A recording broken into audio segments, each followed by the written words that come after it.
This section is on Batman. Pretty much. Even talking. Let's bring in the basically the characterization of Bruce Wayne and Batman. In this section. I'll just kick it off. I'll just say that it was a very contentious in Batman Begins of the way in which Batman was represented. I don't think anybody can dispute that the Bruce Wayne aspect of Batman in Batman Begins was fine. It was different, and it was actually the first time in the history of any Batman movie that there actually has been any real attention devoted to Bruce Wayne.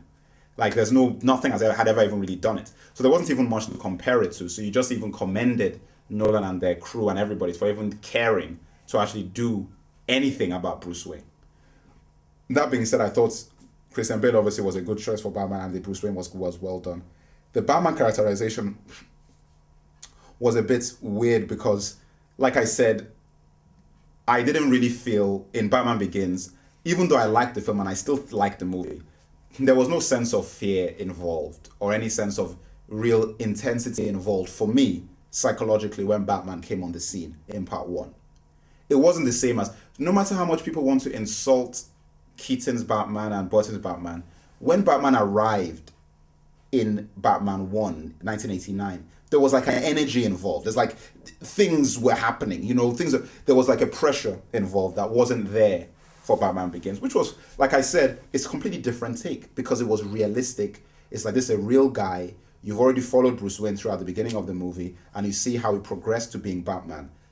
Very, very different take on it. And I actually appreciated the difference in that, wow, you're looking at it and it's like, what would a guy be like if he was Batman, going around with a cape and doing these things, which is fair enough.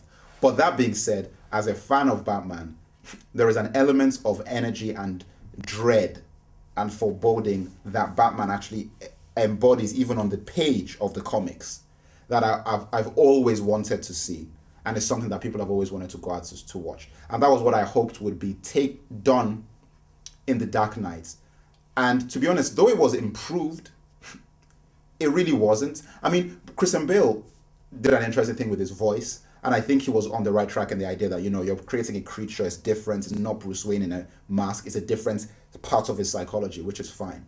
But I think with the desire to make Batman so realistic, you've actually lost an element of the fantasy and the fear and horror of the actual Batman character. Because let's be fair, Batman should actually be scarier than the Joker. He should be scarier than Two-Face. He should be scarier than any of the bad villains that he's going after because they are actually afraid of him.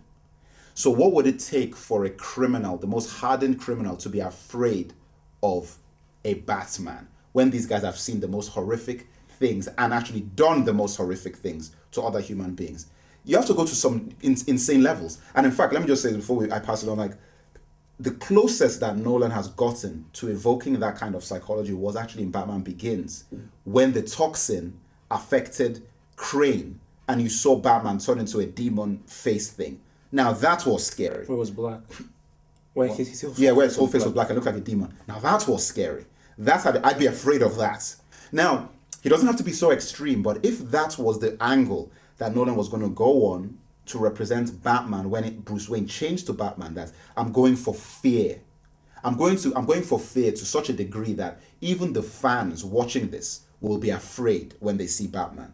That's a very different kind of film. And it's not the kind of thing that they did in The Dark Knight, which is fine, but I'm just saying that is a kind of issue that I might have when I look at it, that, you know what? It's all good to be realistic, but that's an element of Batman that is very much in the comics that pretty much nobody's really touched on. He has to be extremely scary to everybody. Yeah. Batman wasn't in this film. That's the first thing. Extreme controversial statements, but fair enough. Because I was very worried because, during when these people were talking, they just kept talking about, okay, Joker, this is what we wanted them Joker characters to be like. Joker. Okay, fair enough. But still, I was getting worried because, okay, but we've not actually talked about the main character. How you should be telling me, how are we going to evolve?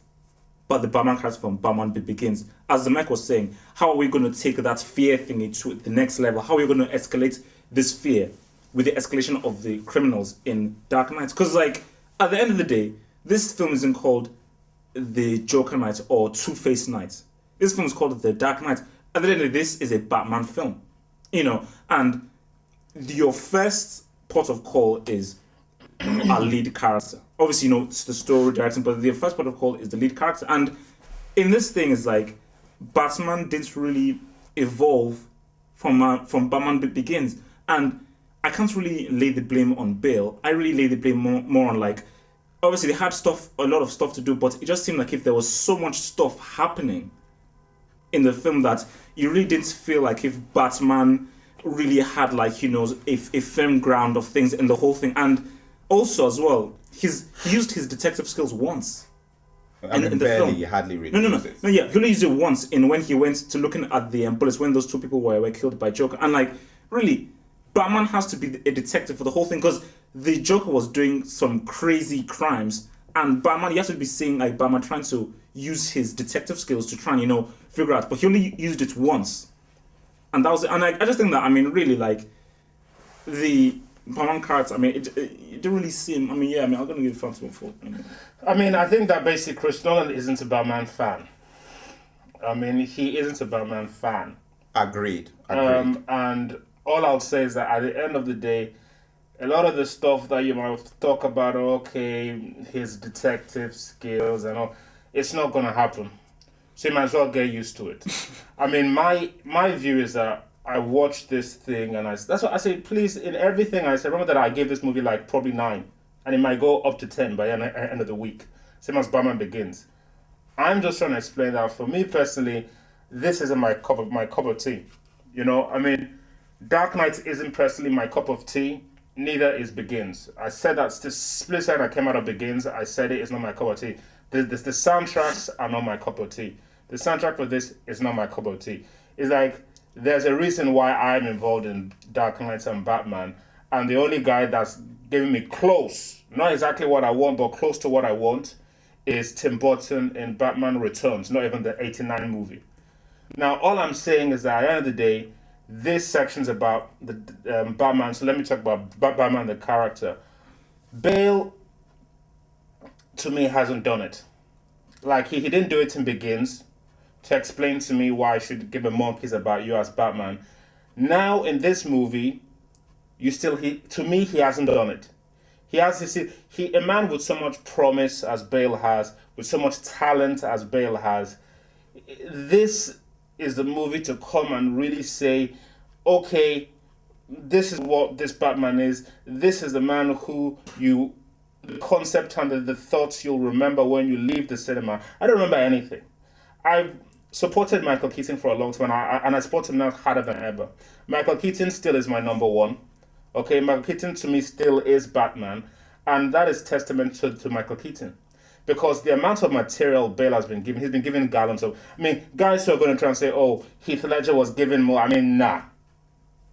Bale was given gallons of stuff to use in this movie, as well as Heath Ledger. Heath Ledger came out like a dove with wings in this film. Bale just did what Bale did. He just kept that thing going on and on and on and on, and he never really went anywhere. He didn't fall. It was great. Bale is Batman, we know what he's doing, but it never went anywhere.